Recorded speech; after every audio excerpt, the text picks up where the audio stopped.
দর্শক, মধ্যপ্রাচ্যের শ্রমবাজার নিয়ে বিস্তারিত আলোচনার জন্য আজ আমাদের সঙ্গে আছেন শ্রমবাজার রক্ষা আন্দোলনের আহ্বায়ক আতিকুর রহমান বিশ্বাস। স্বাগত আপনাকে। আমরা দেখেছি যে প্রধানমন্ত্রী তো মালয়েশিয়া সফর করেছেন। মালয়েশিয়া সফরের মাধ্যমে অনেকেরই একটি প্রত্যাশা যে এখানে যে আমাদের বন্ধ শ্রমবাজারটি ছিল এটি হয়তো আবার নতুন করে চালু হবে, কিন্তু আমরা দেখেছি 2008 থেকে 2024 এই সময়ের মধ্যে প্রায় 5 বার কিন্তু মালয়েশিয়ার যে শ্রমবাজার সেটি বন্ধ হয়েছে। এখানে অনিয়ম, দুর্নীতি কিংবা সিন্ডিকেটের কথাও বিভিন্ন জায়গা থেকে আসছে। আপনারা তো এই খাতের সঙ্গে দীর্ঘদিন ধরে রয়েছেন, এখানে আপনারা যারা শ্রমবাজার নিয়ে কাজ করছেন আপনাদের দায় কতটুকু? ধন্যবাদ মিস্টার ইমতিয়াজ। আমাদের প্রধানমন্ত্রী, মাননীয় প্রধানমন্ত্রী জনাব তারেক রহমান এই মুহূর্তে মালয়েশিয়া আছেন। একজন ব্যবসায়ী হিসেবে অনেকদিন যেহেতু শ্রমবাজার বন্ধ রয়েছে, আমরা অনেক আশা, আমাদের মধ্যে উচ্ছ্বাস, আমাদের মধ্যে একটা আনন্দের একটা প্রবহমান ধারা শুরু হয়েছে।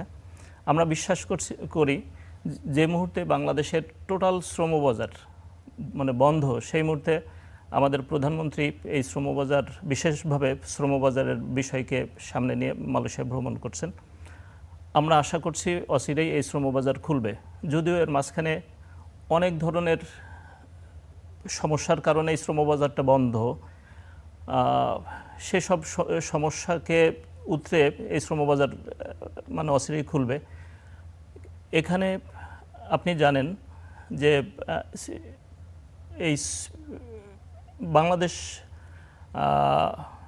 মালয়েশিয়ায় 14টা সোর্স কান্ট্রি, এই 22 সাল থেকে এই সোর্স কান্ট্রির অন্তর্ভুক্ত হয়েছে বাংলাদেশ। এর আগে বিশেষ পারমিশনের মাধ্যমে মালয়েশিয়ায় শ্রমিক যেত। তা 2007-08 সালে শ্রমিক গিয়েছে। এই 7-8 সালে যে শ্রমিক গিয়েছে, এই সময় অনেক ইল্লিগালভাবে অনেক মানুষ গিয়েছে। যাওয়ার পরে ওখানে অনেক সমস্যা হয়েছে। ইল্লিগালভাবে যারা গিয়েছে, এছাড়াও তো আমরা দেখেছি লিগ্যালভাবে ওখানে গিয়েও ইল্লিগাল হয়ে যাচ্ছে বিভিন্ন কারণে, বিভিন্ন সমস্যার জন্য, অথবা কাজ তারা পাচ্ছে না, পরবর্তীতে হয়তো তারা রেজিস্ট্রেশন করছে না। আবার অনেকের যারা এখান থেকে ম্যান পাওয়ারের কাজ করছেন কিংবা যারা পাঠাচ্ছেন তাদের বিভিন্ন গাফিলতির জন্য এটা হচ্ছে। এই জায়গা থেকে আপনাদের অবস্থানটা কি? এখানে আমি একটা বিষয় বলি, ওখানে অনেক শ্রমিক আছে যে ইল্লিগালভাবে যাচ্ছে। সেটা হচ্ছে কি, এই স্টুডেন্ট ভিসার নামে অনেক ইল্লিগাল শ্রমিক যাচ্ছে, ভিজিট ভিসার নামে অনেক শ্রমিক যাচ্ছে। এরা যাওয়ার পরে কিন্তু নর্মালি লিগ্যাল হওয়ার সুযোগ পাচ্ছে না, কিন্তু টোটাল দায়ভার কিন্তু আমাদের ব্যবসায়িকদের উপর এসে পড়তেছে। আবার আমরা যারা লিগ্যালভাবে শ্রমিক পাঠাই, এর মধ্যেও অতিরিক্ত ইনকামের আশায় অনেক সময় তারা স্বেচ্ছায় ইল্লিগাল হয়ে যাচ্ছে, যে কন্ট্রাকচুয়াল কাজ করে বেশি ইনকাম করছে। তো এখন আমাদের এই ইল্লিগাল এই শ্রমিকগুলোর বিষয়গুলো নিয়ে আমাদের প্রধানমন্ত্রী গিয়েছেন। এই বিষয়গুলো নিয়ে ইতিমধ্যেই আমাদের প্রধানমন্ত্রী বলেছেন যে যেসব শ্রমিকরা জেলখানায় বন্দী আছেন তাদের মুক্ত করার ব্যাপারে মালয়েশিয়ার গভর্নমেন্টের সাথে কথা বলেছেন। যারা ইল্লিগাল আছেন তাদেরকে লিগালাইজ করার ব্যাপারে মালয়েশিয়ার গভর্নমেন্টের সাথে কথা বলেছেন, এবং নতুন করে শ্রমবাজার উন্মুক্ত করার জন্য আমাদের প্রধানমন্ত্রী কথা বলেছেন। এখানে নতুন শ্রমবাজার উন্মুক্ত, যেহেতু 2023 সালে বন্ধ হয়েছে, এখানে 14টা সোর্স কান্ট্রি কিন্তু একসাথে বন্ধ হয়েছে। এখানে আমরা যে সিন্ডিকেটের কথা বলি, যে সিন্ডিকেটের কারণে বন্ধ হয়েছে, ব্যক্তিগতভাবে মানে আমি ব্যক্তি হিসাবে আমি মনে করি না যে এইটা সিন্ডিকেটের কারণে বন্ধ হয়েছে। এটা মালয়েশিয়ার ব্যাপার, ওদের ইন্টারনাল ব্যাপার। আর এখানে যে সিন্ডিকেটের ব্যাপার বললেন, ওই 2007-08 সালে অসংখ্য মানুষ, আমরা জানি অসংখ্য মানুষ শ্রমিক তারা রাস্তাঘাটে মানে বসে দিন যাপন করেছে দিনের পর দিন।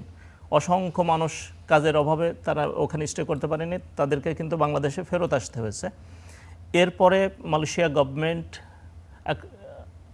মানে একটা লিমিটেড লাইসেন্স, বিশেষ করে বাংলাদেশের ক্ষেত্রে, তখন যেহেতু এই স্পেশাল পারমিশনের মাধ্যমে বাংলাদেশ থেকে শ্রমিক নিত, তখন সোর্স কান্ট্রির অন্তর্ভুক্ত হয়নি।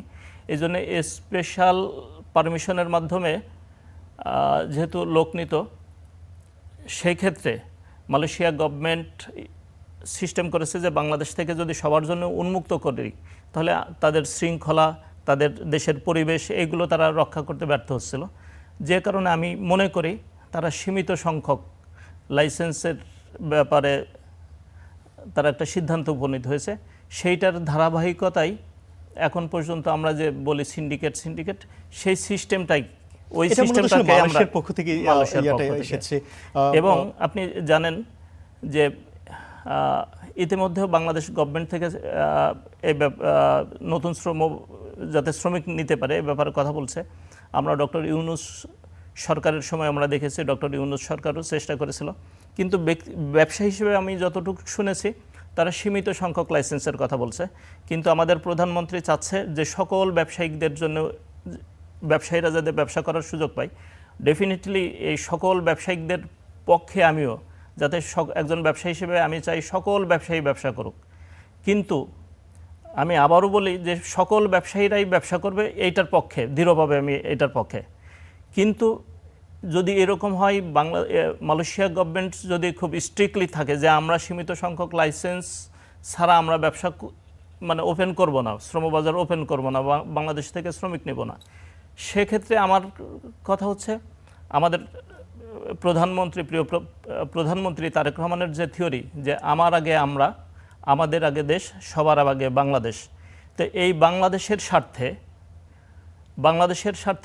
বাংলাদেশের শ্রমিকদের স্বার্থে, বাংলাদেশের মানুষের বেকারত্বের কথা ভেবে, বাংলাদেশের অর্থনীতির কথা ভেবে যদি এমন হয় যে সীমিত সংখ্যক লাইসেন্সের মাধ্যমে করবে, তবুও যেন আমরা চাই ব্যবসায়ী হিসেবে যে এই বাজারটা খুলুক।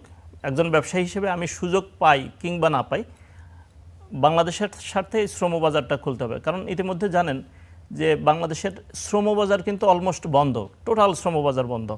শুধুমাত্র কিছু আনস্কিল্ড লোক যাচ্ছে সৌদি আরব, আর এছাড়া আপনি দুবাই বলেন, বড় শ্রমবাজার যেগুলো দুবাই, তারপরে মালয়েশিয়া, ওমান, মধ্যপ্রাচ্য ভিত্তিক যেগুলো দেশগুলো রয়েছে। আরেকটি বিষয় আপনার কাছ থেকে জানতে চাই, যেহেতু এই বিষয়টা আসলোই, মালয়েশিয়া যে লোক পাঠানো হচ্ছে সেখানে আমরা দেখেছি যে নেপাল থেকে মালয়েশিয়াতে যখন লোক যাচ্ছে তাদের খরচ হচ্ছে মাত্র 1 লাখ থেকে এর মধ্যে বাংলাদেশি টাকায়, এবং ইন্দোনেশিয়া থেকে যারা যাচ্ছে তাদের 1.5 লাখ থেকে 2 লাখ টাকার মধ্যে বাংলাদেশি টাকার মধ্যে পড়ছে। অথচ বাংলাদেশ থেকে যখন লোক যাচ্ছে তাদেরকে 5 থেকে 6 লাখ টাকা ব্যয় করতে হচ্ছে। এই জায়গাটায় খরচ কমানোর কি আদৌ কোনো সম্ভাবনা আছে কিংবা কমানো সম্ভব?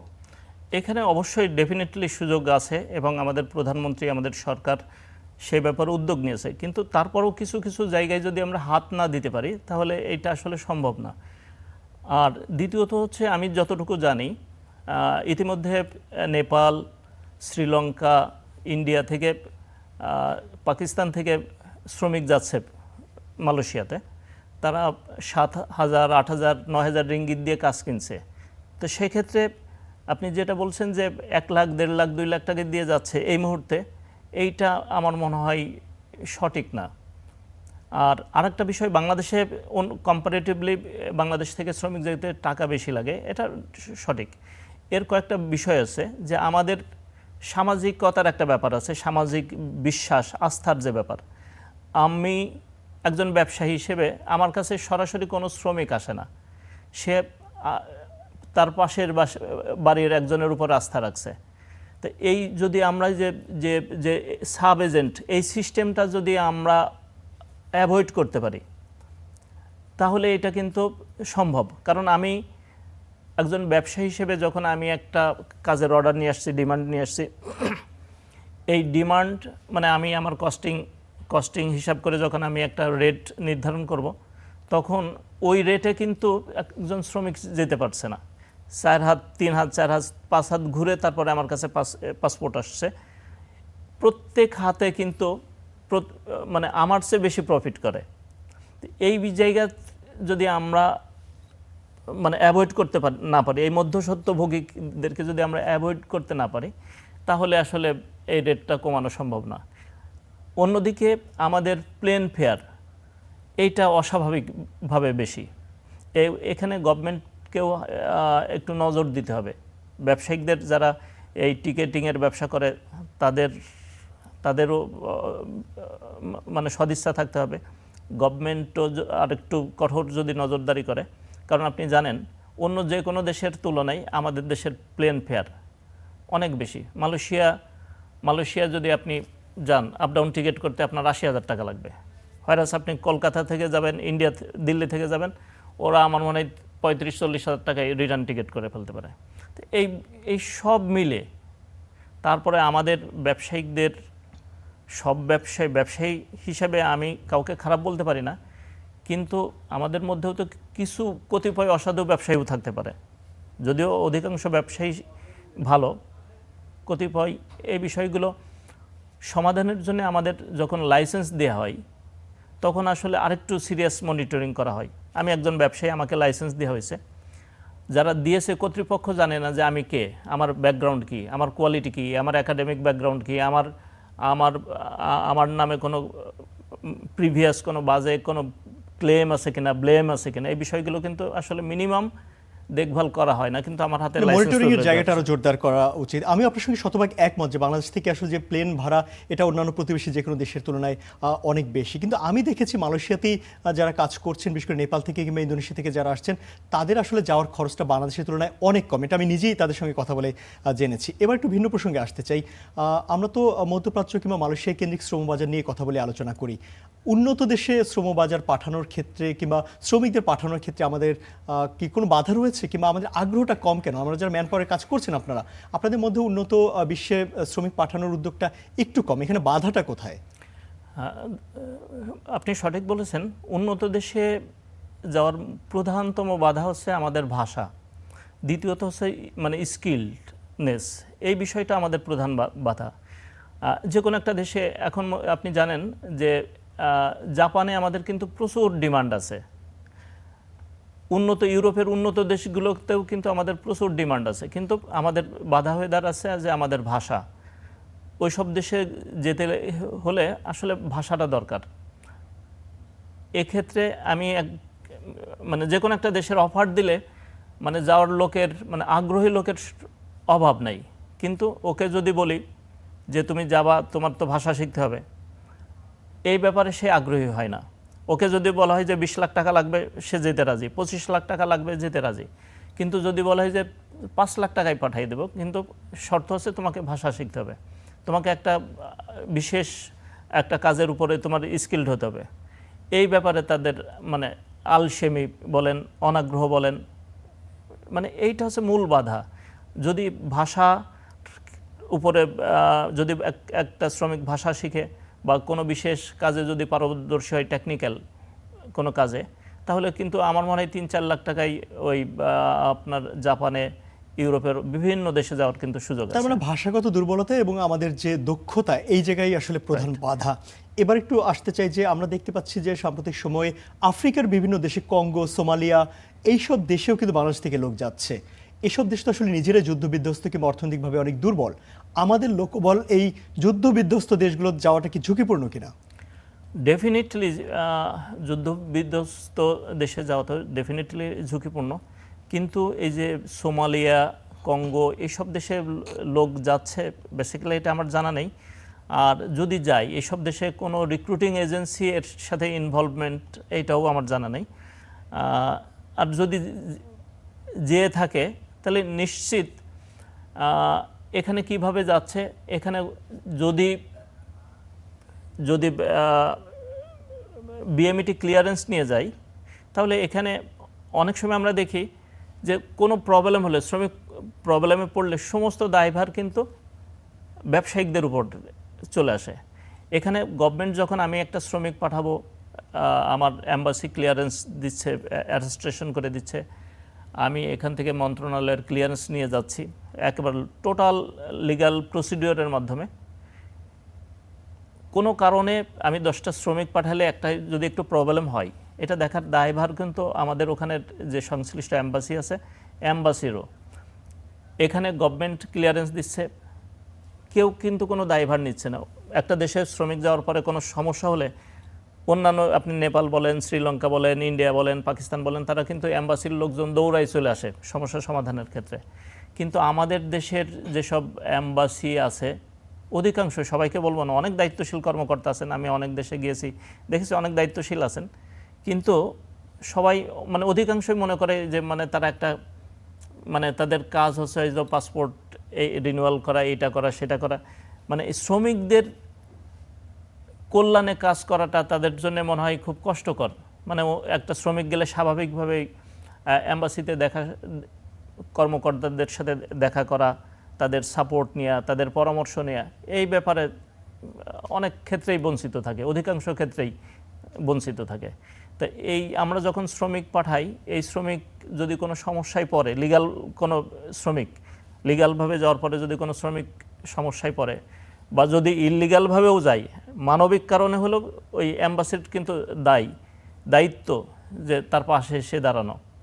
কিন্তু যে বিষয়গুলো আমরা কিন্তু মানে খুব বেশি স্যাটিসফাইড না অ্যাম্বাসির উপরে, আমি আশা করব যে পরবর্তীতে আমাদের অ্যাম্বাসিগুলো এ ব্যাপারে, যেহেতু আমাদের প্রধানমন্ত্রী তারেক রহমান নতুন করে দেশ গঠনে যে পদক্ষেপ নিয়েছেন, আমরা এই বাংলাদেশের মানুষ তারেক রহমানের উপরে আস্থা রেখেছেন, সেইটা লক্ষ্য করে, সেইটা মাথায় নিয়ে এই বিদেশি মিশনগুলো যাতে এগিয়ে আসেন, আমি ব্যবসায়ী হিসেবে ওনাদের প্রতি আমি সেই উদাত্ত আহ্বান জানাই। আমাদের প্রত্যাশা যে মিশনগুলো একই সঙ্গে কাজ করবে এবং বাংলাদেশে যে বন্ধ যে শ্রম বাজারগুলো রয়েছে সেগুলো খুলে দেওয়ার পথ প্রশস্ত হবে। আপনাকে অসংখ্য ধন্যবাদ স্টুডিওতে এসে আমাদের সঙ্গে আলোচনায় যুক্ত হওয়ার জন্য। আপনাকেও ধন্যবাদ।